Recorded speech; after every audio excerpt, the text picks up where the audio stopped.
This week on the Loudini Hard Rock and Metal Circus, the most outrageous, chaotic, and sometimes downright freaking stupid band breakups of all time. You asked, we listened. Here you go. You're listening to the Loudini Rock and Roll Circus.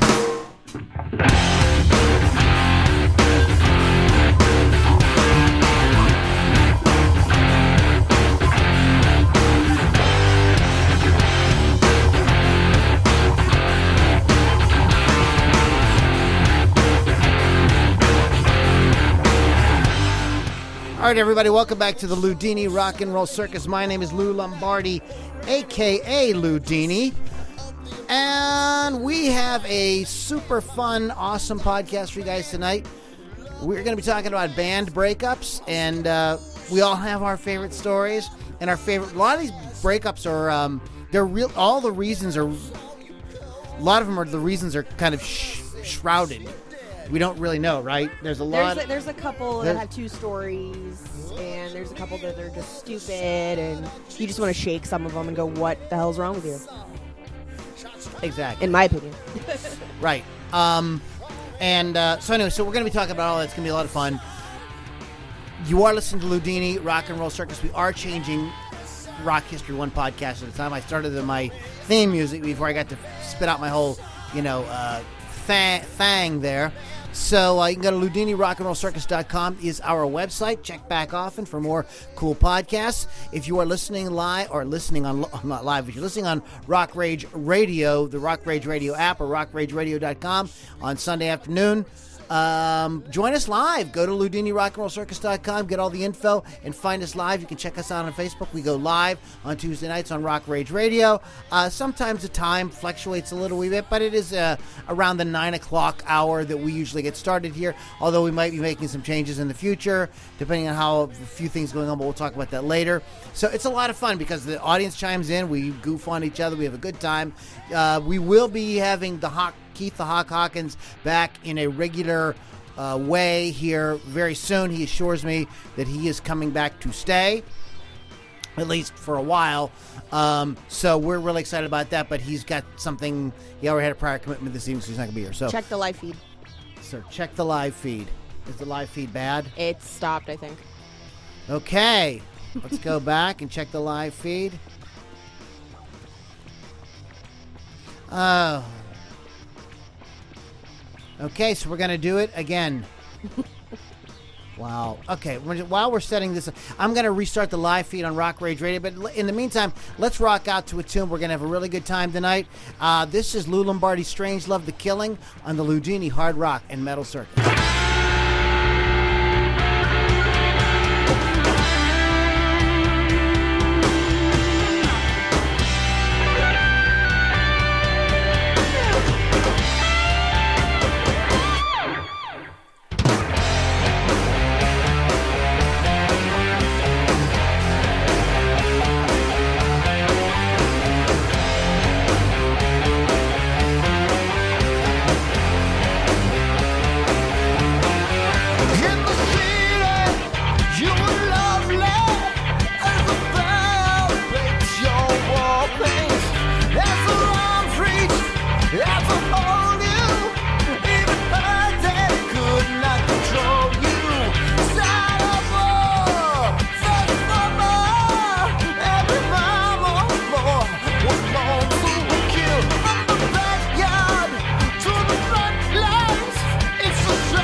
Did you feel, baby, on the floor?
Lou Lombardi's Strangelove. And I need to, I keep forgetting to change that setting. It's Lou Lombardi's Strangelove. You can find out more at loulombardimusic.com. That's part of a compilation album I put out earlier last year called The Bad Years that has a lot of fun stuff, current stuff, older stuff of mine, stuff in between. So it's a fun little thing, and you can get that album for free with some cool artwork and stuff. You go to loulombardimusic.com/inner circle. Plus, you also get to access to our inner circle group, which sometimes we party in after the podcast.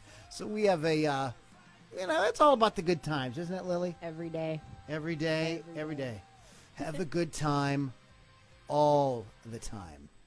That's my motto. So, before we get into our topic tonight, bad band breakups, and you guys chime in if you got some that you want us to kind of talk about. You have some kind of interesting, crazy facts. If you've been part of a bad band breakup, throw us, a comment here, and we'll run it up the flagpole, see if anybody salutes it.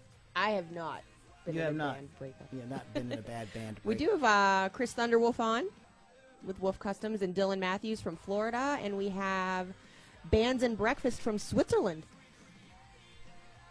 I hear you guys, Switzerland. No, they at the chocolate place. Yeah. Okay. Yeah. Good on the chocolate, guys, over there in Switzerland. Anyways, so Lily, before we get into our topic, did you get to go to see Storm Dragon, or did you? I did. Okay, I did go.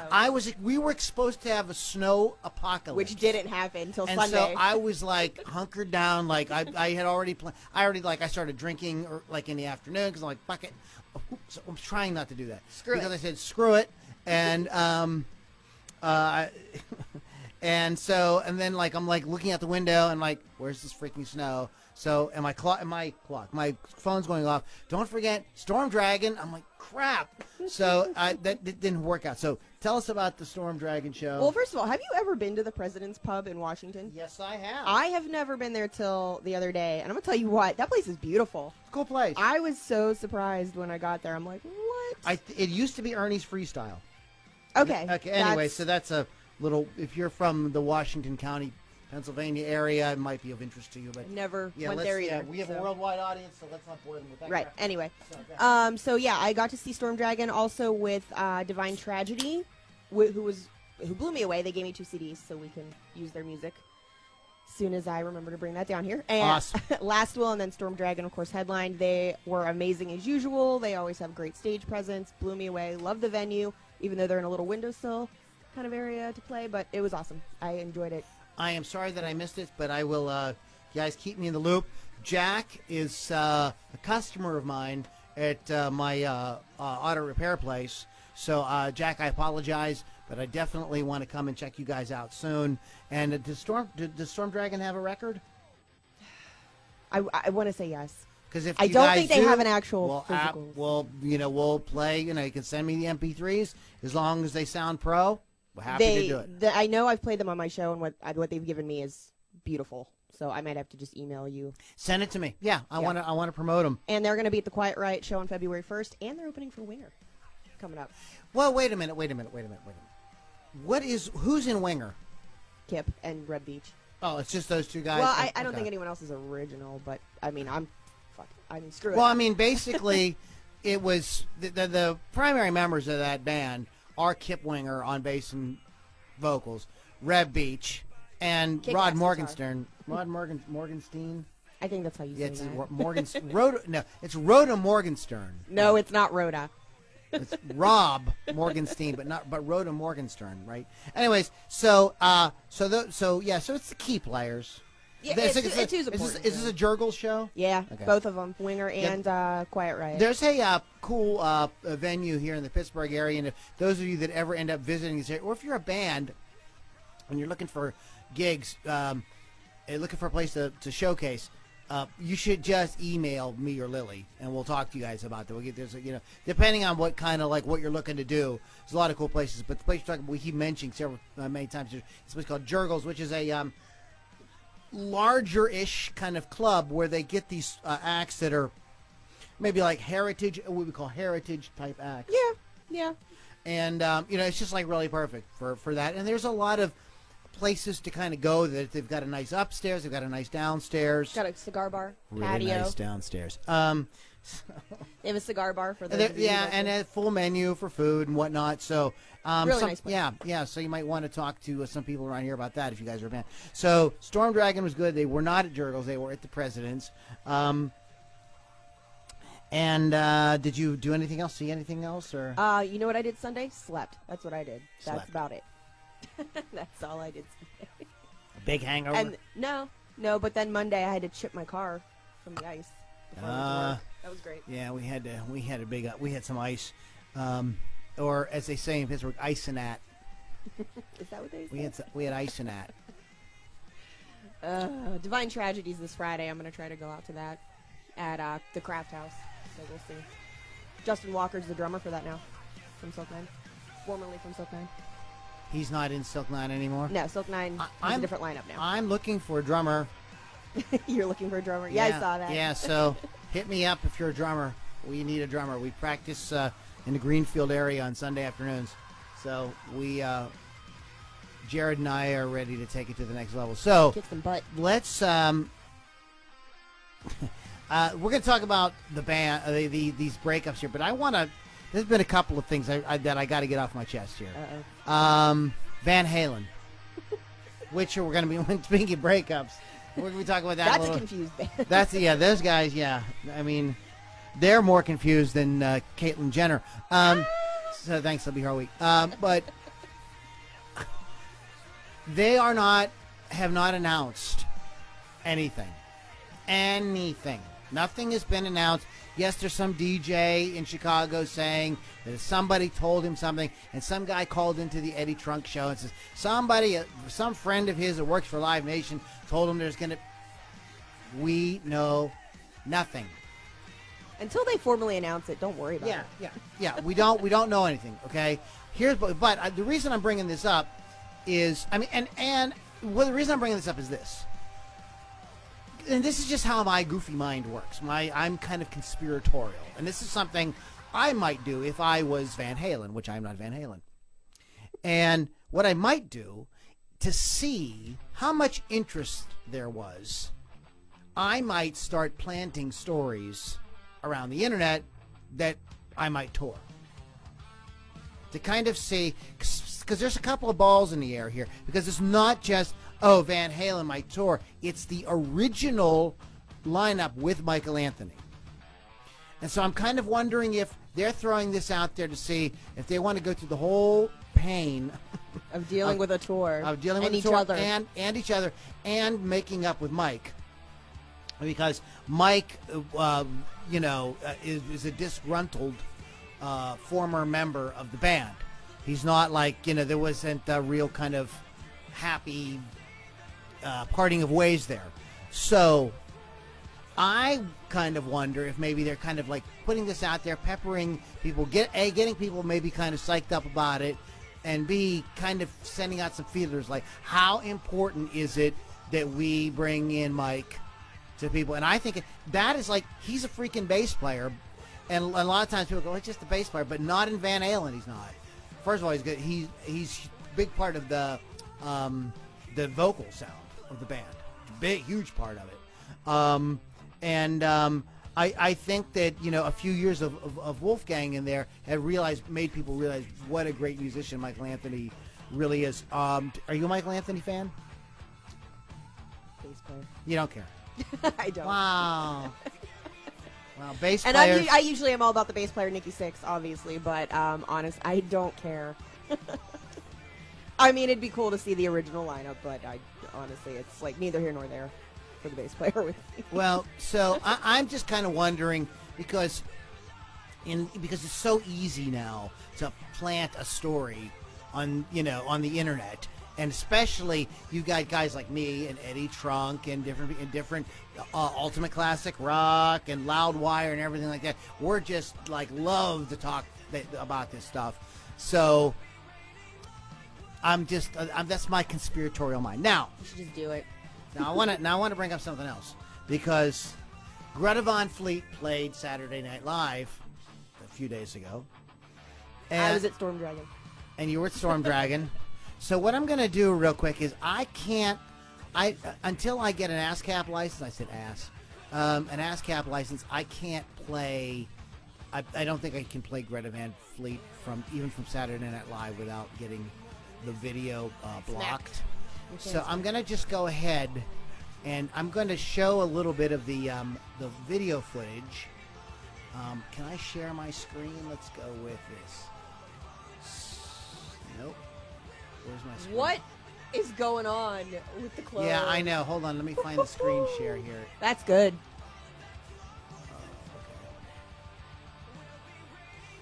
That is like... There we are. Here we are. Yep. Okay, this is it. Take a look at this, guys. Okay. Uh-oh. Okay, I just have to drag it over here. That is like Joseph in the Technicolor Dreamcoat. That is something else right there. Yeah. So, what is that? I don't know if you guys can see it or not. Yeah. I don't know what Josh is wearing. That's fancy. What's on his feet? I don't really know. That's just crazy. The way they're dressed reminds me of a band from Lancaster called Medusa's Disco. Really? Mm-hmm. Which is a great band, although I don't agree with the way they dress. Okay, anyways, so that is Greta Van Fleet on Saturday Night Live. They're extra, so the kids say. Yeah. So wait a minute. So what I want to bring up is I want to talk about, first of all, He's little. yeah. I don't know what Josh. I don't know if you just like got out of bed and that's what you had on while you're sleeping. I don't know. But there's been a lot of controversy about this because a lot of people said they sounded bad. They don't sound bad. Josh's voice it's like I think he's got one of the voices that's kind of an acquired taste. What I think he sounds like here, I don't even think he's really off key, really even all that much, which is pretty good for Saturday Night Live. He sounds to me like Geddy Lee trying to imitate Robert Plant. Interesting. That's what it sounds like to me. I don't think he's trying to go for that. I think that's just how he sings. God, that outfit. I can't stop look staring. at it. It's distracting. So, I am not the Greta Van Fleet hater. I actually like the band. They aren't ripping off Led Zeppelin. They are not ripping off. They sound a lot like Led Zeppelin. They're imitating a style. Okay. Yeah, it's a good, really good In a nice way to say it. Yeah, it's a nice way of saying it. It's a Because good I way. don't think they're trying to be. Well, I mean, because if you can rip off. Okay, this is like the pot calling the kettle black because Led Zeppelin has been accused of all kind of ripping off. Yeah. Actually been dragged into court, not just over the Stairway to Heaven thing, guys, but like over a lot of other stuff through the years. Songs. And they always kind of brushed it off. Well, I don't know, our publishing company didn't clear this or whatever, No, come on. Let's get real. So I kind of view Greta Van Fleet as Led Zeppelin's comeuppance. You know what I mean? All these years later, you know what I mean? So people say, wait a minute, you rip people, you can't be, Everybody rips everybody off, quote unquote, in some sort of way. Well, I mean, but ripping off kind of implies that they're doing some kind of damage to the Van Halen, to the Led Zeppelin brand or something, and they're not. Actually, what I think with all this talk is doing is getting people that might not even know what Led Zeppelin is, young people, to maybe go back and go, what's Led Zeppelin? And go and check it out. So this is probably doing nothing but helping Led Zeppelin, first of all. So if you're worried, if you're so worried that Led Zeppelin's being injured by Greta Van Fleet, take heart, they're not. I mean, I don't see why it's a problem if they're imitating the style of Zeppelin, because aren't people crying that we don't have that sort of music anymore anyway? Like, now this is sort of a thing that we have back, and why are we bitching about it? Right. and they do sound like, they love Led Zeppelin. Fine. The song that they did was Black Smoke Rising. If you want to tell me that this is a ripoff of a Led Zeppelin song, I want to know which one it is. I'm pretty familiar with the Led Zeppelin catalog, like very familiar with it. Like one of my, big influences, one of my favorite bands of all times. I don't know which Led Zeppelin song that is, but maybe you can tell me. A couple other interesting things I want to point out about this Saturday Night Live and then being rebroadcast or shared on YouTube. Look at the numbers, the thumbs up and a thumbs down. It's almost split in half. Yeah, 4K thumbs up, 3.3K thumbs down. Like split down. That's 519,000 views. 500,000 views. That is really... that's kind of telling. It's really kind of split down the middle. Now, what I want to share with you guys is the freaking comments. Now, I'm not going to say people's names. I'm just going to kind of read a couple of comments. So the first comment at the top is, I thought this was an SNL skit until the halfway point. Wow. You got to give them credit, though. For a bunch of 60-year-olds who haven't had a radio hit since the 80s, they did a pretty good job. At least they're back together again.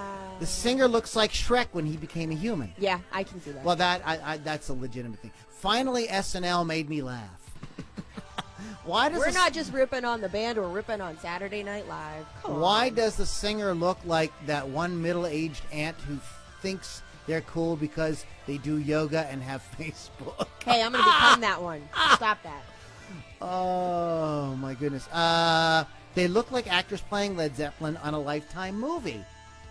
I'm telling you, these comments are freaking hilarious. Who dressed him? Please fire your damn self. I think he dressed himself. I mean, Josh, seriously, brother. Seriously. We got to rethink that outfit. Seriously. You got to do something odd like that. Like, the rest of the band looks kind of cool. But, dude, anyways, what I think would be great is if you guys came out and did, your thing with the Led Zeppelin influence, but dressed like 80s hair metal. I'm okay with that. Do the whole, what they called, Steel Dragon?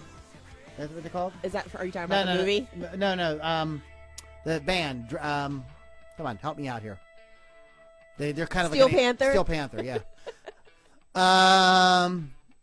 Okay, let me see here. Wow, the drummer is using Ludwig drums with a large bass drum and 2 floor toms. I wonder what legendary drummer did the same. Oh, for goodness sake. Why don't you just come out and say it?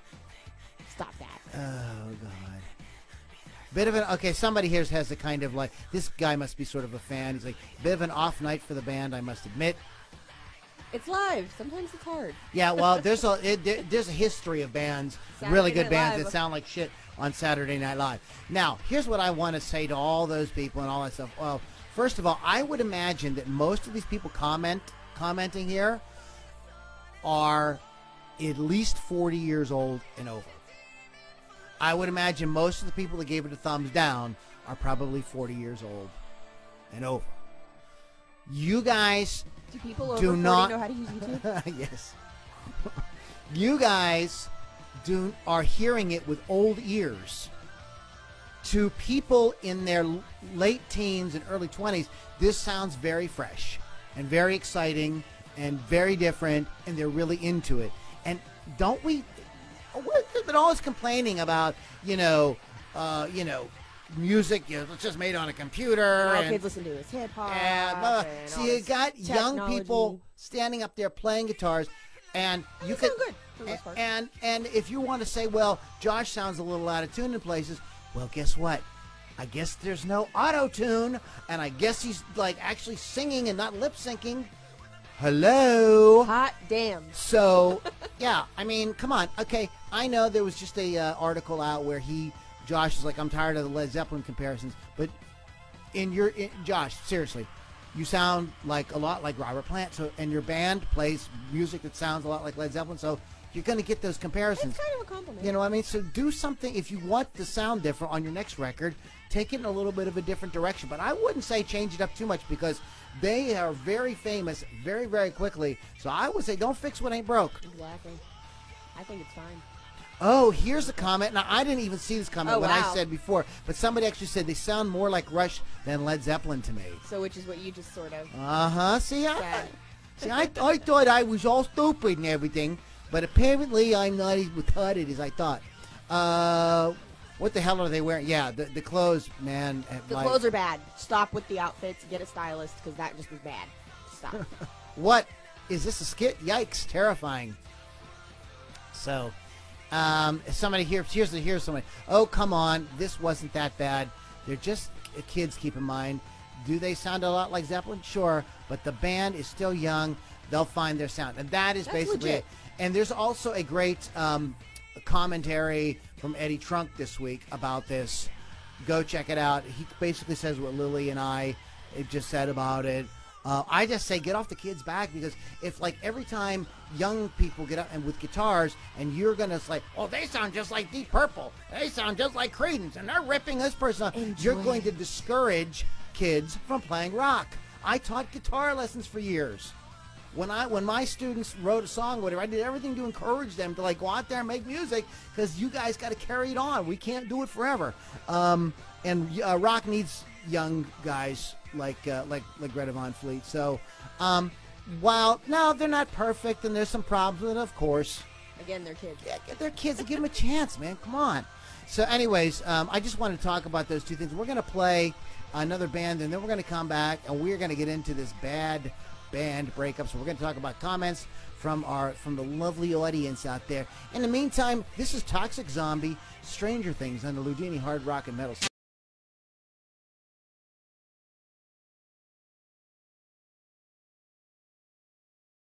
Keeps doing this. Stop playing the next song. We are not supposed to play the next song. It's being super ambitious. Despyre just can't wait to play. You know, I love you guys. You're gonna have to hang out for. We're gonna play you guys in a little bit, I promise. Oh, so these bands and their breakups really. I mean, it's sometimes out there in rock and roll land. It's like a freaking soap opera, isn't it? It's so much fun though. It's reading some of these stories because I didn't know like the second stories or the full story, and I'm like, wow. Okay, so we want to start with, because it's like this is like what, like trying to catch fish in a freaking bucket. You know, it's like, you know, come on, you know. I'm gonna start with the Sex Pistols. That's who I'm gonna start with. Really, Lily? Yes. Come on. Stop it. Steve. Managed by Malcolm McLaren. One of the epitomes of punk. If you do not know who the Sex Pistols are, please look them up. They're one of the top punk bands that started the whole era. Fronted by Johnny Rotten, and he began complaining about how reckless Sid Vicious was. He was their bassist at the time. When he complained about it, McLaren decided to kick Rotten out and put Sid Vicious as the front man. Obviously, that's a smart move because he's not reckless at all. Not at all. He wasn't involved in murders or anything, right? So they broke the news to Rotten by abandoning him in L.A. with no money and no plane ticket back to England. Which I thought, I didn't know that part of it. He just left him there. Bye. See ya. And after that, the band didn't survive very long. Don't know why. Such a stable frontman as Sid. Good guy. Well, you want to tell can you tell the story real quick? The story. Sid and Nancy. Sid. Oh gosh, I'm gonna botch it a little bit because I don't know the exact. Well, story. we can give the. Well, Sid and general. Nancy were a couple. Sid Vicious from Sex Pistols and Nancy were a couple. Very reckless couple. They beat the shit out of each other constantly. And eventually, Sid murdered Nancy. Basically, was it a hotel? I think it was a hotel. The hotel heard, screaming and everything, and then Sid killed himself. Well, there's a movie called Sid and Nancy. I think it's on Netflix right now. And the way it's portrayed in the movie is that there was a knife involved, but it wasn't like, it was more like a, what they would call like a manslaughter kind of situation, like a reckless death, you know, like, because, you know, they were both messed violent. up on They were drugs. both violent. But they were really messed up on drugs and whatnot. And they did something. She like kind of like leaned into the knife, and he stabbed her. I mean, I'm just saying that's how it's portrayed. She probably ran into it so he would get in trouble. Yeah.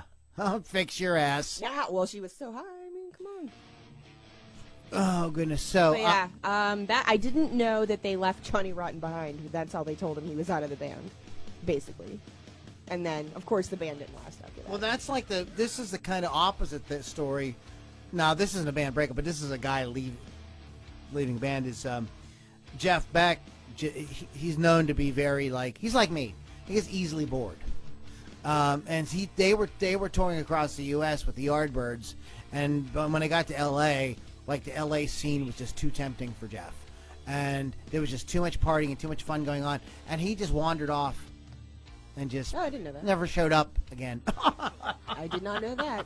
And I believe that's when somebody out there in classic rock land can correct me. I believe that is when Eric and Jimmy Page got involved to kind of figure out what the heck to do next. I believe that's when Jimmy Page got involved, was to figure out, because I think Jimmy Page originally joined the Yardbirds as a bass player, if I'm not mistaken, but ended up becoming a guitar player as a result of Jeff Beck just sort of saying, yeah, I don't know, I'm not going to play the gig today, I'll see you.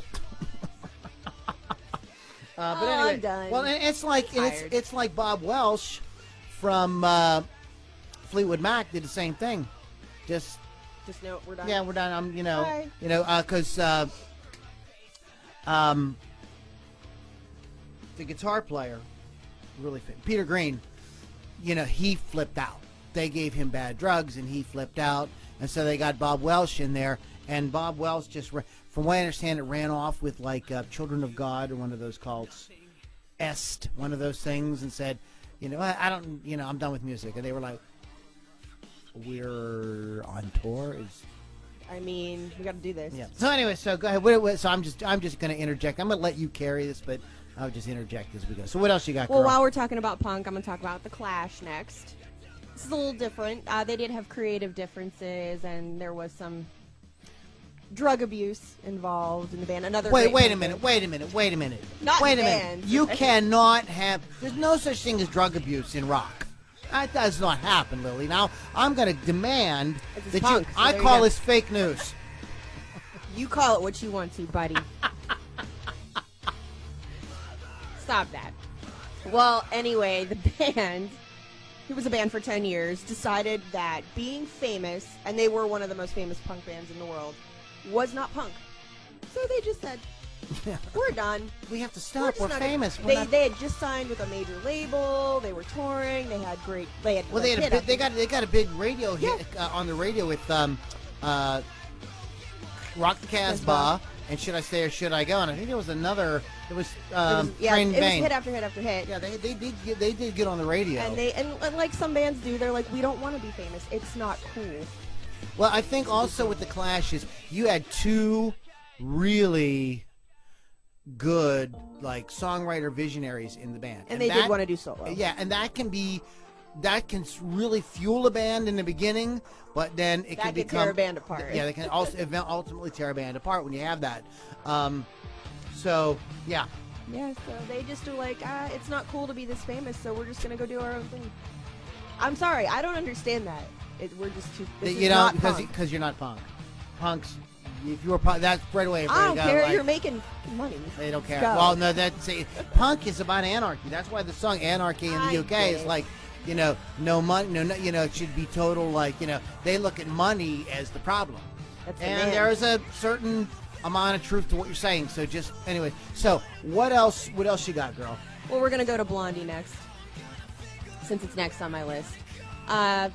Formed by Debbie Harry and Chris Stein. So there's two stories to this. Two reasons, so they say that they broke up. One reason is Stein and the rest of the band decided Debbie Harry was too hot and hogging up all the limelight. True, she's hot, and technically everybody started calling her Blondie. That was her thing. And I did, but I was really young. When Blondie broke, like in the late 70s, I was like 11. So you were like, 10, oh. like, yeah, I know, but like, I didn't know anything about music. I just like would see pictures and hear songs, and I was like, I had no idea. So I thought when somebody said Blondie, I thought that was Blondie. Yeah, well, everybody thought that. Even like kids today who listen to that. Well, it's like, by the way, which one's Pink?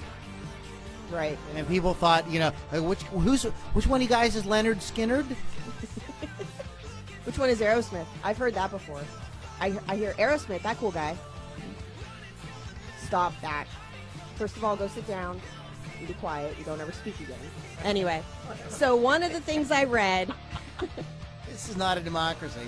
This is Lilyland. It's fun here. We have cookies. Join me. Anyway, so that one of the reasons they say they broke up was because they didn't like Debbie Harry taking the entire spotlight because she was the hot female blonde. The other one is their accountant had not paid their taxes, even though they were making all these great hits and making money and touring. Their finances were in the shitter, and they couldn't basically really afford even to be a band anymore. And Stein also, there's another reason. Stein later came down with a skin disease. She helped him for a long time. That's why she dropped out of music for a long time too. She wasn't really even doing anything. They were boyfriend and girlfriend, yeah. And then what? I think the story as I understood it was she helped him recover. Once he recovered, they broke up. Yeah, the tension with the band it came to a head. They had to stop, and so they're just like, yeah, this is too much now. I mean, do they still even perform at all? Anything? Nothing? I don't even know. Well, they put out a record, I want to say 5-8 years ago. I would like and to the song was a woman's name. I can't remember the name of it. And I remember Katie and I listening to it going like, this is pretty freaking good. It was a good rock, very catchy type, great comeback type song. And they did a music video to it. You look fine to me. As they would say, as people with a penis might say, I wouldn't kick her out of bed. I'm not saying I would say that, but a lot of people who have penises might say that. She has such style too. Greta Van Fleet. You might want to look up some videos of Blondie. Yeah, and maybe if you're gonna do the cross-dressing thing, this David Bowie, there's a lot of. This might be the Boy way to go. George. I mean, he had style. I don't care. So, yeah. So what else you got? So the next one I want to talk about is Cream. Band didn't last very long, 2 years. Jack Bruce was a huge showboater. He loved himself. He loved the way he played everything. And this is overplayed. This was according to guys who know music that way, and Clapton and Baker both agreed with that. And they also proved it was out of control at a concert when they stopped playing to see if Jack would notice. They stopped playing for 2 choruses. Jack didn't notice. He was making so much noise. And they knew at that point that the band was basically over. It was sort of civil, though. They got together to do another album, correct? Or was that a song? They did a tour. Okay. many years later. Or not a tour, a concert. I'm sorry. They did an Albert Hall thing. Yes. That's and right. there's a concert video to it. You can get it. A lot of famous people are in the audience. At least they were civil enough to just break it off, and obviously they're all great musicians and we're fine. Eric Clapton, I think after Jimi Hendrix died, I think that Eric kind of felt like that Jimmy really did the power trio with the big guitars and all that better than he did. I really, this is my sort of feeling about it. And Eric suddenly became very interested in some more like Americana type sound. He heard music from Big Pink, and that completely changed his silence. So if you listen to Eric's music post Cream through the 70s, the whole Bonnie Bramlett thing, you know, Layla and all that, it's got way more of that. It's less of like the kind of big guitar thing. It's a little bit of that here and there, like on Layla and a couple things, but he's way more into. He almost, I mean, that he freaking covered Don Williams' Tulsa Time. He had a hit with that. So I just think that Eric kind of. He felt like musically he wanted to progress away from that, but I personally always thought that the real reason was he saw Jimi Hendrix, and then later on the Band of Gypsies, and he was like, this guy kicks my ass. And a lot of everybody did. I mean, even Jeff Beck, they all were like, what the, you know the story, right? How Jimi Hendrix. You told me once. He came on, his manager who was in, I believe in the Animals, like Chaz, oh man, I can't remember. Somebody chime in and help me out. Brought Hendrix to England, and Cream was playing at a club, and he says, hey, I'm managing this guy, Jimi Hendrix from America. Can he sit in? And Eric was like, what? We're Cream. You're not going to sit in. This is our show. And he's like, no, please, come on. Do us a personal favor to me. I promise the guy can really play. And so he came in and he started, and Eric was like jaw on floor, like, oh my God, like, whoa, what the hell is this crap, you know? So I digress a little bit. I'm just kind of throwing out my useless knowledge of classic rock. Well, that was one of my examples of ego taking over the band and ultimately breaking them up. What I heard that one of the things that breaks up bands a lot is too much hanky-panky among the members. Yeah, I don't have this on my list, but the Mamas and the Papas are quite, we're into that apparently. ABBA as well. Was it Fleetwood Mac too? Were they doing well, that? Or is they that... really tried to stick it out despite all of that, and they ended up making a very cool album, Rumors. Yeah, and they actually that kind of worked for them. And even post that, they sporadically did some very cool songs that I think were kind of born out of that angst. I think some of Stevie Nicks' solo music, and I think some of Stevie Nicks' solo music was Lindsey Buckingham's solo music are both. I think that they're still singing to each other. That's just kind of the way I see it. But yeah, that gets bands in trouble. I think that we need to take a little minute here and give a shout out to somebody. Lily, why don't you go ahead and... well, I know he's watching tonight because I saw him. Todd Kane, big shout out to you for watching. Thank you so much for watching the show, listening to us. We love you, Todd. We appreciate it. He's busy every week. Yeah, Todd's a veteran, and thank you so much for your service. We do appreciate that. We know that you guys have to deal with a lot of way worse crap than band breakups. Yeah. But we do appreciate that you're... Todd's a really big music fan. If you look at his Facebook page, it's all about music. He's really into music, hard rock and metal. So thank you very much, Todd. Yeah, very much. So, well, do members of bands, I mean, like, music is... I mean, rock music, we were making the joke earlier about rock bands and substance abuse. Does that ever lead to bands breaking up or members being thrown out? Yeah. Do you have any examples, Miss Lily? Wheel. So Guns N' Roses isn't technically a band that broke up, but I think since they've revamped the entire band sans, with Axl Rose, I'm calling it a breakup. I don't care what you people say. However, oh my gosh, I can't think of his name now. Adler was kicked out of the band for his drug use. If you party too much to be in Guns N' Roses, you're really partying, dude. Like, you're like a professional partier. You know what's funny about that story, though, is the band actually tricked him into signing contracts to what he thought was every time he did drugs, he would give them $2,000 as a fine. And basically what happened was he signed papers saying, here's your $2,000, you're out of the band. That's what happens. They gave him $2,000. He signed away his rights and his royalties and any writing credits. He got $2,000, which was messed up. There's a great song by Ray Wiley Hubbard. You should listen to it. It's very cool. Okay. So it's called "Rock and Roll is a Vicious Game." And man, the song that was low, though. is a great. I mean, that is totally stories like that totally befitting. And maybe we should even do about like the serious, the 10 most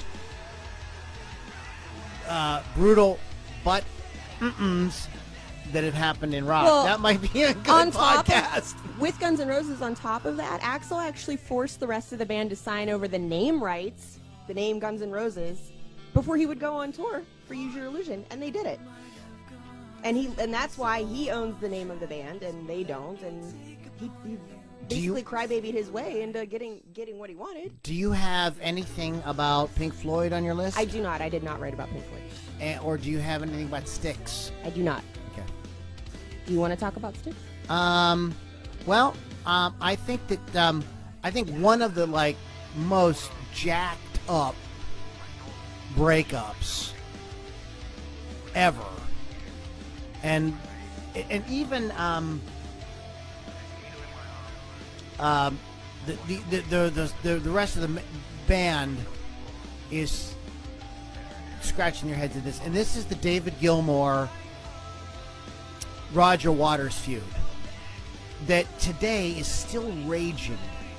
It's mind-boggling that after all these years, these two guys who were really good friends cannot work it out. They can't. They just refuse.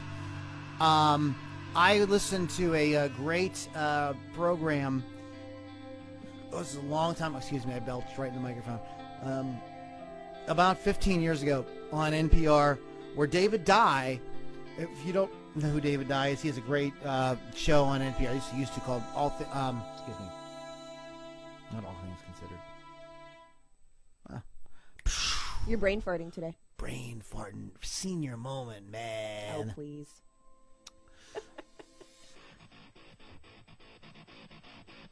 Cafe. What's it called? Help me out. I don't know. It just went out of my head. But anyways, David Dye had brought them on, and this was the first time they had ever been like talked to each other, ever, like in years and years and years. And it was very civil. They're both British. You know, they didn't. Gentlemen. Yeah, they were both like British gentlemen, and it didn't turn into like a F you or anything like that. But that was it, like nothing. And I think that they were really hoping that World Cafe. You got it. Yes. There it is. It's all coming back to me now. Meatloaf should sing a song. No, Anyways, so and to this, all these years, these two guys cannot. I mean, and I just think there was a lot of money. Roger Waters sued David Gilmour to get the name Pink Floyd and lost. Roger would play a fire hall in Cincinnati the same night that David's Pink Floyd would be in the Guggenheim Dome, in Cleveland, with the $8 million light show. And I just think it's just you would think as you get older and you're thinking about I don't know if I've got as many years in front of me as I have behind me, you might want to make peace with people. But these two guys, man, they just won't do it. I wouldn't. I'm not going to lie, but I'm a female. The last album that the two's been played together on was The Final Cut. While the playing on that album is absolutely great, it was a follow-up to The Wall, and it was, in my opinion, a big, it just did not have the songs. And I just think that was because these two guys just hated each other. It got so bad. But could you imagine, they got back together and they toured, they got back, they did reunite, but it was very as Keith would do, I'm doing the Keith move with the hand, they were totally not it was just for the money. No. And you want to talk about we mentioned Van Halen. Do you want to talk about the Van Halen thing? I don't actually have anything written down. I just know, so you have a band that has it's really centered around the main guitarist, obviously Eddie Van Halen. So you think you can really? I never heard of that guy. Be quiet. You can just go ahead and switch out other band members here and there, but probably shouldn't do it all the time. And David Lee Roth was great. He had great energy, and his sound was great. And bye to him. Why did he? I don't even know why he's gone. I don't even know that story. Well, why he was gone. He wanted the band. What Eddie said at the time was that David Lee Roth wanted to go to Hollywood and be like a big kind of like actor. He wanted them to come with him and kind of like be his backup band. Okay. I don't know if that's completely true. That's the story. That's Eddie's story. Okay. And then you get Sammy Hagar. Fantastic. Obviously. Also, I actually might love Sammy better. I don't know. We're not going to tell too many people that, obviously. I'll say it. Sammy Hagar can sing circles around. You know, I want to talk about that in a minute, but Sammy Hagar can't sing circles around. I thought it was awesome David too. Lee Roth, absolutely. He had some great ballads in there. But here's the thing I want to bring up about the Van Halen thing and the breakup situation, because they were so into Sammy, and Sammy and Eddie immediately like struck. Van Halen had done the big rock thing, okay? Sammy has more pop sensibilities in his songwriting. He just does. That's just how he writes songs. There's not a, whether you like it or you don't have to like it. That's just what so him and Sammy, like, and I think that Eddie was like, yeah, let's take it someplace else. Like, you know, we did Van Halen 1, Van Halen 2, Women and Children First, Diver Down, blah, blah, blah, blah, blah. We did all these records, okay? You know what I mean? You know, so they get together with Sammy, and all of a sudden their sound evolves. If you are a musician, you understand this. You can't do the same freaking thing on every record. You go crazy. And if you listen to the great bands, the bands that are classic, they all kind of evolve their sound, even if they keep a central sort of idea. Like Pink Floyd has a sort of central kind of thing, but their sound kind of evolves as they go. It grows and expands, etc. They bring in new things. Some bands were real radical with sound changes they made, like the Police did like a lot of different stuff. U2 is, oh my God, U2 has changed it up many, many times. Led Zeppelin even, you know, Led Zeppelin 3 is kind of an acoustic album. So, yeah. So I think that Eddie wanted to evolve, and I think Sammy was the guy. He's a great singer, great frontman, famous in his own right. Was not going to hurt the Van Halen brand really, because you know it wasn't like they were bringing in somebody that nobody had, no people had to acclimate to. Everybody already loved Sammy Hagar. He had big hits as a solo artist, and he was the singer in Montrose for many, many years. But something weird happened, and supposedly it was arguments over their involvement on some movie soundtracks and a greatest hit album. And then they got and then he was supposedly there was a reunion with Roth, kind of like they did behind his back, and that would have pissed me off too. And then after the whole thing with Gary Cherone, they did bring Hagar back for 2004, and the whole thing blew the F up, and even Michael Anthony left at that point. Something happened, and you know, Eddie Trunk has alluded to it on his shows. He won't say, but something very effed up happened in that group of people. I don't know if somebody banged somebody's wife or somebody did something they weren't supposed to be doing, but they are just like, it's completely Splitsville. And for a long time, Sammy would say things like, man, I can't believe I'm never going to play with that band again. I'm sure we're going to get back together. Like, you know, everybody will calm down eventually. He's not even saying that now. Like, he doesn't even want to talk about Van Halen. He has nothing, like, good to say about it. This band is just a mixed-up barrel of fun. Yeah, I mean, like, you want to talk about a cluster, you know what? Oh, my goodness. You're just not even swearing at all tonight. It's a cluster of bad things. So, wow.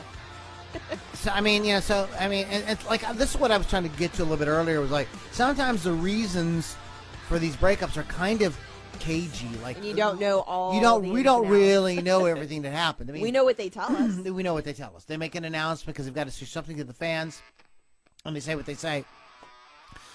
Keith Hawkins chimed in and told me that the reason the Beatles broke up is because of Yoko Ono. And There's that's the end more of that. Do you want to talk about that? Yes, the Beatles. We got to talk about the Beatles because that's one of the more famous breakups ever. And you can blame Yoko a little bit, but I'd say she was probably like the straw that broke the camel's back on that.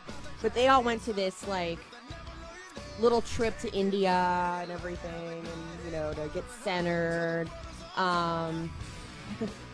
They were already in danger of splitting. He already announced in '69 that he was going to leave the band. After this meditation retreat, they kind of discovered that John didn't like Paul's little poppy versions of all the songs, and Paul didn't like John's experimentation with the songs. It was creative differences.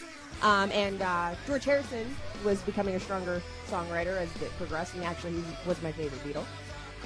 And then Yoko, of course, comes in, and I'm calling her a home wrecker, because she is. Because he was married. And this is the lady in the group talking about it. Yes. Yeah, John's a homewrecker too, but everybody knew, and it sucked. Anyway, but she was allowed at band rehearsals, which was a no-no. Yeah. I mean, I think that should just go with every band. John was allowing her input in on the band's recordings. This was just causing friction all around, you know. And basically she said, oh, like, baby, you're a genius. We can go solo. And they recorded stuff together with this, I'm sorry. Stuff I never want to listen to again after I heard it the first time, but it was a clashing of personas mixed with Yoko's influence on John. I think there's also something going on here that's similar to what happened with the Clash. Is you've got two guys in the band that are visionaries, and they really want to do their thing. They really, you know, and egos come in because the band is huge now. Yeah. And there is people saying, well, who's your favorite Beatle? Paul's my favorite. No, John's my favorite Beatle. This and that. It's funny, like, who's your favorite Beatle became a thing. You know? I know. Like it's still a thing. George is my favorite. It's a whole thing. I think George, if the Beatle, I mean, he passed away, God rest his soul, but if he was alive and John Lennon was still alive, and they said, we're going to get back together, I think George is so freaking laid back that I think they'd been like, yeah, He'd sure. have been like, yeah, call me, I'll play with you guys, I don't care. And Ringo I think Ringo would have played. He just. I mean, they don't. Ringo even, loves playing. I think Ringo's still touring. Mention Ringo in the stories at all. Ringo is never mentioned in why the band broke up at all. When I read the whole thing, it was John, Paul, George, and Yoko. And that's it.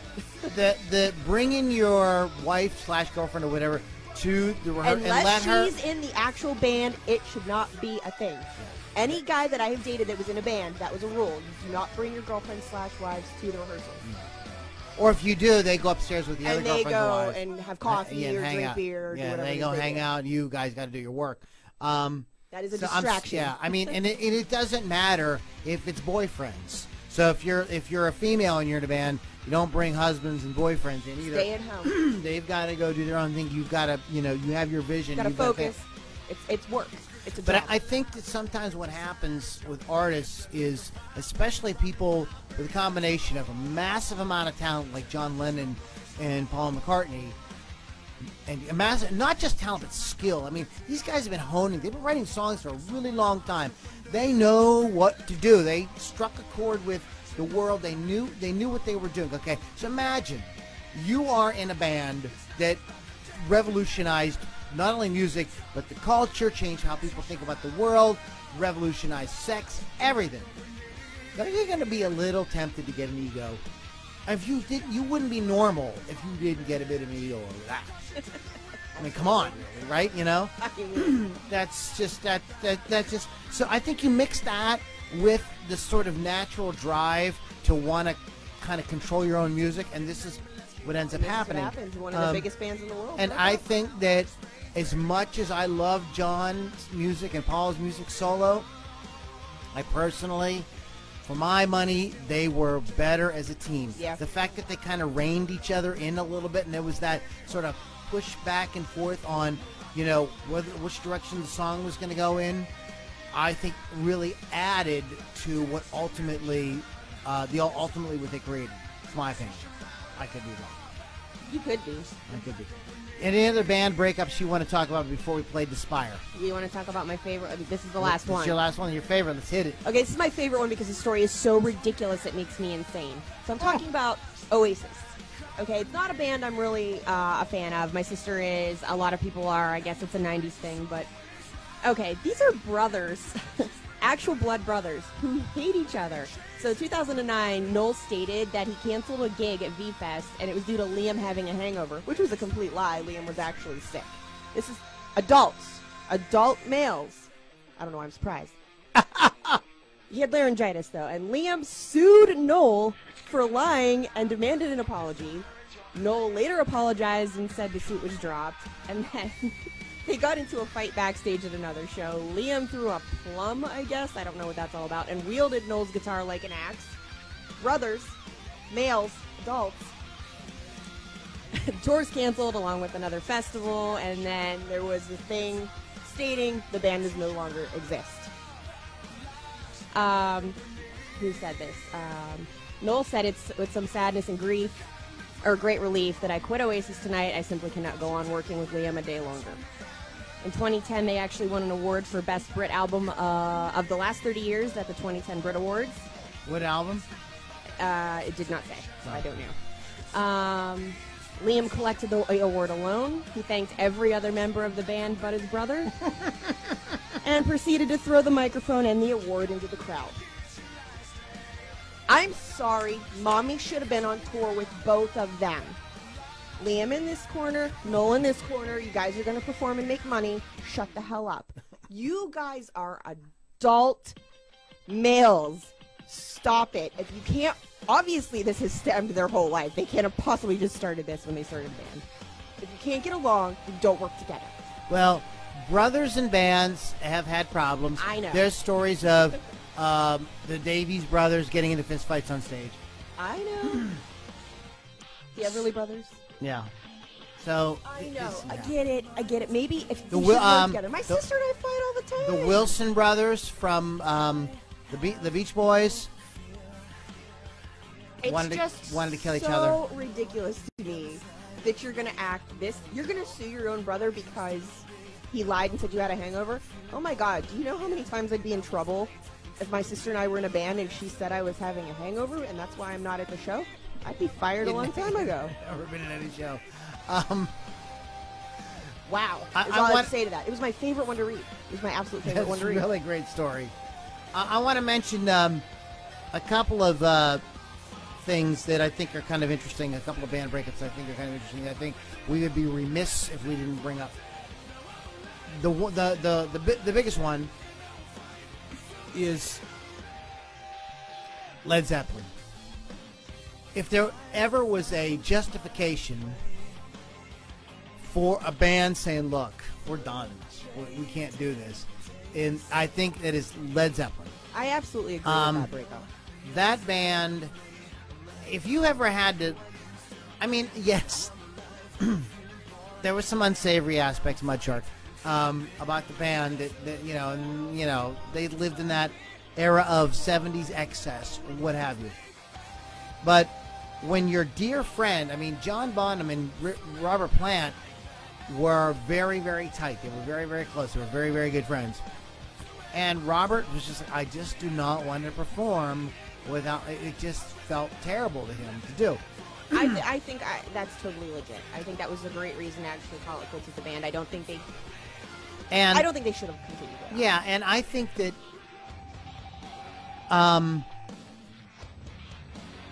I think that Robert Plant and both Jimmy Page and Robert Plant have done the Led Zeppelin legacy justice by how they handled the whole thing, with the different things they've done with their solo careers, to the way that Robert Plant now reinterprets the Led Zeppelin music in his, the different bands that he's had. Very, very cool stuff. He, brings a kind of earthy Americana kind of spin to it. I mean, he's even covered Black Dog with Alison Krauss, and it sounds good. It's just a testament to how amazing those songs were. That I used to make a joke that if a song is a good song, you should be able to play it on a swinette or a kazoo, and it should still sound awesome. Yeah. And the Led Zeppelin music is that freaking strong. And they were every right to not play ever again. I'm glad that they did what they did. I thought it was the little get-togethers that they had here and there, I thought were totally... I get it. Somebody trying to break in the house right now. Were totally appropriate. They didn't, go over the top with it or anything. So I think what would be fun, though, especially now, I keep coming back to Greta Van Fleet, especially now that Greta Van Fleet is out there. And I never told you about, and I forgot to mention my conspiracy theory about Greta Van Fleet. I love conspiracies. I'm a conspiracy maniac. But I think what might be fun now that Greta Van Fleet is kind of, if Led Zeppelin, if they would get together with Jason Bonham and just maybe once a year go in the studio and bang out some badass track. And just throw it out there. And don't do nothing. Don't tour. Just kind of sneak. Do one thing. Yeah, just kind of sneak it out on, just put it out there. Make it like a secret track. Yeah, just kind of like. Wait, we don't do that anymore. We don't do CDs anymore. Yeah, so just put it, just kind of like boom, like don't tell anybody you're doing this. Keep it real hush hush, and all of a sudden boom, like a Led Zeppelin song. So I think that it would blow everybody's mind. That would be. That they don't need to tour. I understand why they would want to tour and everything like that, but I think that would be kind of fun. But I think that's too. Another kind of you were talking about crazy band breakups. A couple other ones I want to mention. I want to mention the Eagles and their relationship with Don Felder. Don Felder was like a member of the Eagles. Joe Walsh is not a member of the Eagles. Joe Walsh is, believe it or not, even though he's associated with the Eagles so much, he is a paid sideman. Did you know this? I didn't know that. He doesn't make any money from anything the Eagles do unless they call him up and say, we're going to go on a tour. That's it. That's cool. That's all the money he makes. That's the only way he makes any money with the Eagles. But Don Felder was a full-fledged member of the Eagles, and there was so much hate and animosity that they paid him a sum that is so high that the court has issued a non-disclosure on it. Nobody's allowed to say what he got paid, what they paid him to go away. They paid him to get rid of him because they could not. Oh, they didn't trick him like they did Adler with no. the grand? Well, but at that point they were all over this was after the hell freeze was over and everything. You know what I mean? They were all older and everybody was sober and nobody's. But there's a famous story of them being on stage, and Glenn Frey looking over at Don Felder and saying, "It's 4 songs till I'm kicking your ass." And Don Felder's like, "Bring it on." That's the kind of relationship. So it can get pretty hairy. You talked about the Oasis boys. Was this just as bad? Yeah, no, this was just as bad or worse. And we all know that Pete Townsend and Roger Daltrey have gotten into fistfights on stage as well. That baffles me. It's just crazy, Did you hear? Well, I didn't put this one in here, but I read about it today. Did you hear about the Zombies? 2 fake Zombies bands that weren't even the original Zombies, and they were out touring different times. And then they actually got caught because the fake band, the Archies, was in a comic book with the Zombies, and they were like all calling each other going, what the hell is going on? This guy was marketing 2 extra bands by the name the Zombies, and it was the same songs, but it wasn't the original band. That's crazy to me. I didn't put that one in there because it just seems so odd. I do know a guy, and who will remain nameless, who went out and did these, this was before a lot of bands showed up on TV. This was in the 70s. There was American Bandstand, Midnight Special. There's just a few places. John Kirshner's rock concert. I'm probably too young for that. Just a few places where we could say. Well, anyways, him and some other musicians would get out and call themselves. I'll just give you an example. In the early 70s, late 60s, early 70s, they went out and toured as the Ventures, but they weren't the Ventures. Since nobody knew what the Ventures looked like. Yeah, that's the same thing with the Zombies. That's just what they did. Knew what they looked like. It's just crazy. I mean, rock and roll's a vicious game, guys. I'm telling you. Yeah, I'm glad I'm not a band. So, but I wanted to bring up, now this band is not uber famous, but they did have a couple of, they were a pretty big kind of in the alternative indie kind of scene in the 80s. They're a band called The Alarm. And they literally broke up on stage. Mike Peters, they were playing a big show, a festival, and Mike Peters came out, and they played the first song, and he's like, I just want to announce that this is my last show with The Alarm. This is how we told the rest of the band, on stage for everybody. After this point, The Alarm is broken up. And they were they had to play the rest of the show going, what's going on here? Yeah. So, I'm telling you, man, rock is a crazy thing, man. If you think about getting in a band, you might want to reconsider it. You might want to think about it. You might want to rethink that decision first. Oh, gosh. Anyway, so guys, you've been so we're gonna play another band. We're gonna come back and wrap the whole thing up and see if there's any parting shots. We're gonna take a look at any comments we have from you guys there in the live show. This is Despyre.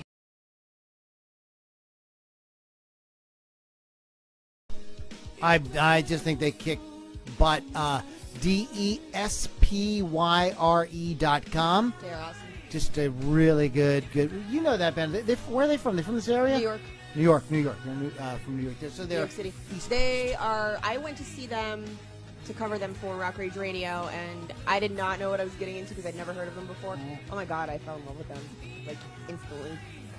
Yeah, I really did. Really nice guys. There's really good guitar work on that as well. So I have a Despyre necklace somewhere. So we opened the show with Strangelove. You can go to LouLombardiMusic.com/Inner Circle. You can get involved with our Inner Circle there, as well as get my album, The Bad Years, which has Lou Lombardi Strangelove and Love and Ruins and some other stuff that I've been involved in. It's like kind of a retrospective kind of thing. There was some cool stuff. We had Toxic Zombie, which is a really fun band. You go to ToxicZombie.com. And then we just played Despyre, DESPYRE.com is the website. So check all those bands out. Please support the bands. If we played something you liked, just pop over to iTunes. You better go to the band's website and pick something up. Get a T-shirt, a hat, anything. One glove. I don't think that's a thing anymore. That's 80s. A maxi pad. Anything. Despyre has really cool necklaces. There you are. That. They did. I don't know if they still have them. Before we get out of here today, I want to mention a story that we talked a little bit about with our fans on Facebook this week, and that is I've been following this for a while. Thank you, Eddie Trunk. Eddie is. If you guys don't follow Eddie, you can just, even if you don't have satellite radio, you can just find him on YouTube. And you can pick up all the show highlights and everything like that. It's very, very interesting. Well, he does a lot of cool interviews.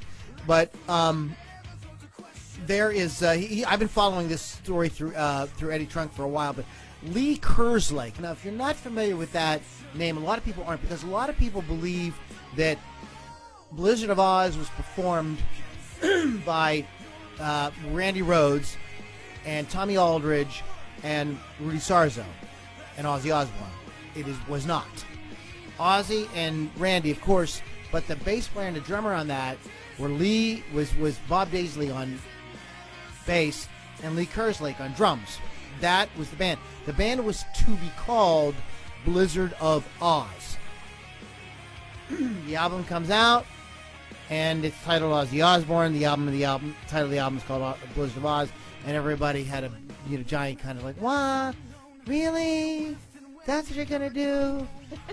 And Ozzy's like, oh no, Sharon made me do it. Oh, blame the woman. Sharon, Yoko. Yeah, she's like Yoko too. Yoko, the next generation. Except she doesn't sing. At least she didn't freaking try to record animal sounds. Look. Sharon Osbourne is a marketing genius, and She I don't really know is. if we would even have the Ozzy Osbourne that we all know and love if it wasn't for her. Probably. She's very intelligent. Very intelligent, very talented at what she does. But she's also. But in any case,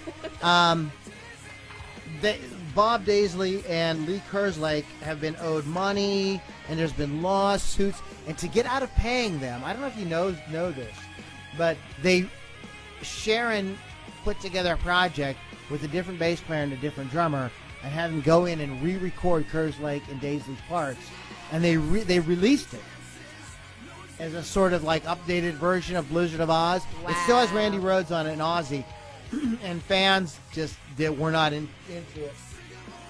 It didn't go anywhere. And Ozzy, I think in his biography, said that like it was all Sharon's idea. It was not something he wanted to do anyways. But she manages the business, and so he goes along to get along. Plus, he screws a lot of other women, and I think that like in order to kind of keep the peace, he lets Sharon. That's their kind of deal. That's the impression I get. mean, but he does screw a lot of other women. She's talked about that. What's the show she's on? The Talk. I don't know if that's even still on TV. But she's talked about that on the Talk. she's terrifying. I would never want to get into a fight with that woman. Did you ever hear that the Howard Stern show where she got on and faced off against I believe it was Insane Clown Posse? No, I don't know about that. Oh man, it was a total. These guys were like nasty, kind of intimidating guys, but she just was not having it. she just went on. I mean, She for would face everything off they against threw at Motley her, Crue on tour. she threw it right back, man. I mean, like, and you got to be like that. That's why Led Zeppelin hired a former professional wrestler as their manager, because it's a vicious game. That's the theme of tonight's show. Rock and roll is a vicious game. But anyways, so let me get back to the story. So the Kerslake and Daisley were owed money, and they fought tons of battles in court. The Osbournes have a lot of money and can hire, and this is how it goes. If we all saw this with the O.J. Simpson trial. The people with the better lawyers win. That's just how it goes. And so Kerslake is now an elderly gentleman. He's very ill. He's got bone cancer. He's got all kind of problems. They're giving him like maybe 8 months to live. He's very optimistic.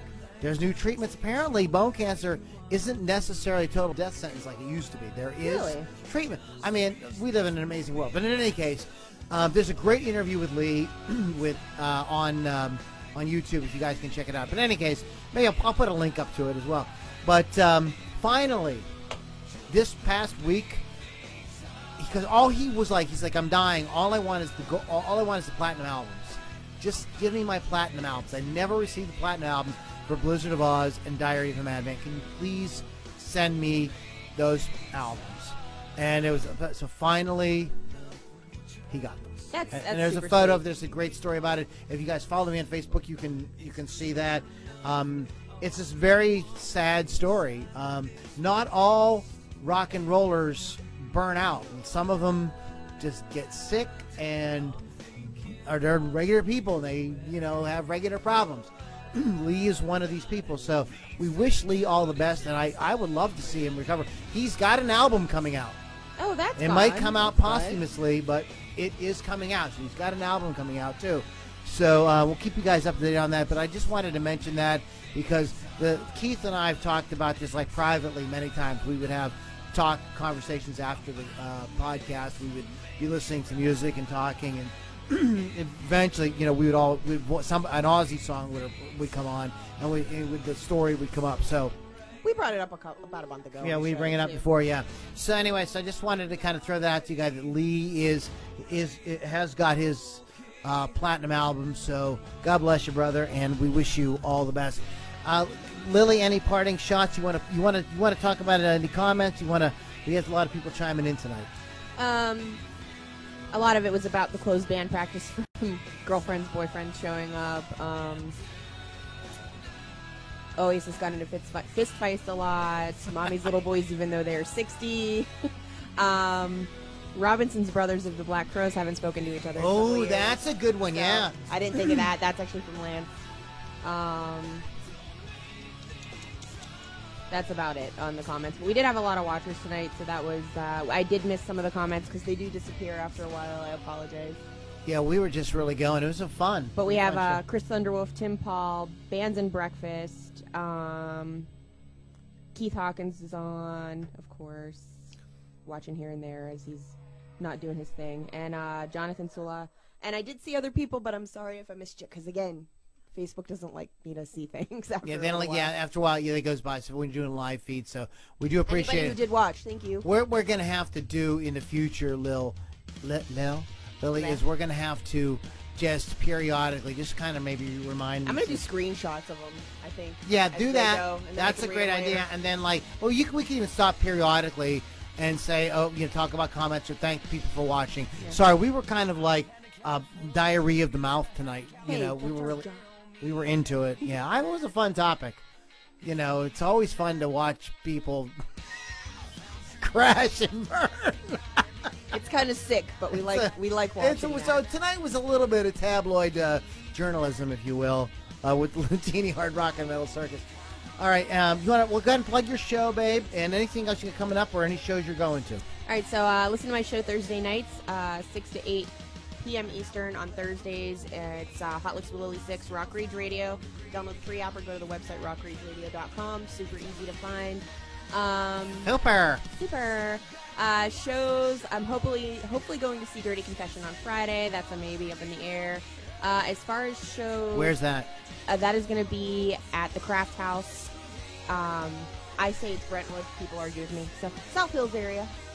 Also, I'm going to see The Thing from the 80s, the movie, at Lowe's Theater on the 30th. So I'm pretty excited about that. What? Yeah, they show old movies on Wednesday nights. I saw, that is like one of my favorite movies of all time. I have it on Blu-ray. And for my birthday, like 5-6 years ago, a bunch of friends took me out for my birthday, and we went to a showing of it at the Oaks. That's cool. And cool. I'd never seen it in a movie theater. I got to see it in a movie theater. Oh, I think it's a fan-freaking-tastic I've seen it. It's been a minute, but I can't wait to see that. Also, Quiet Riot with opener Storm Dragon and Dying Breed on the 1st, and that's at Gurgle. And I do want to give a shout-out to a very dear friend of mine, Bonnie Pizzarella. She's going through chemo right now, and we are doing a spaghetti dinner for her on the 3rd, and that's going to be at the Washington County Fairgrounds. All of the proceeds are going to go to help paying for her treatments. She actually lives right down the road from Lou and I. And she's an amazing person, and I can't wait to... Howdy, neighbor. Howdy, neighbor. So, wish y'all the best. Yeah, so I'm going to be doing a spaghetti dinner thing on Sunday. Excellent. Okay, Lily V6 from Rock Rage Radio. We are Sundays at noon, rockrageradio.com. You can download the Rock Rage Radio app, and we are very grateful to John and Gigi. I don't say that enough for having us here. This has been a great opportunity for us to, connect with a lot more people and have a lot more fun. So it's pretty exciting. We're very happy to be here. And so thank you guys for that. LoudiniRockandRollCircus.com is the website. So please check back often for all kind of, we do all kind of cool podcasts. I mean, I'm even like, we're mixing it up a little bit this year. I'm doing some guitar videos and some different stuff like that. So check all that out at LoudiniRockandRollCircus.com. Follow us on Facebook.